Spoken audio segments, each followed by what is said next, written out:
পুলিশের সাজোয়া যান থেকে এভাবে টেনে হিচড়ে ফেলার ভিডিওটি সামাজিক যোগাযোগ মাধ্যম সহ দেশি বিদেশি গণমাধ্যমে উঠে আসে।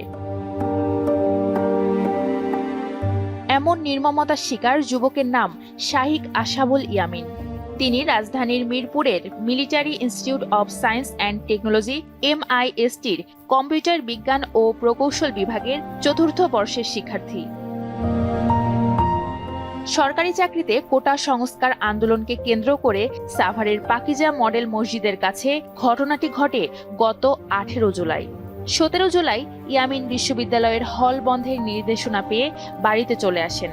তবে ইয়ামিন বিচলিত ছিল তার বন্ধুদের নিরাপদে ঘরে ফেরা ও আন্দোলনে গিয়ে হতাহতের শিকার বন্ধুদের সুচিকিৎসা নিয়ে।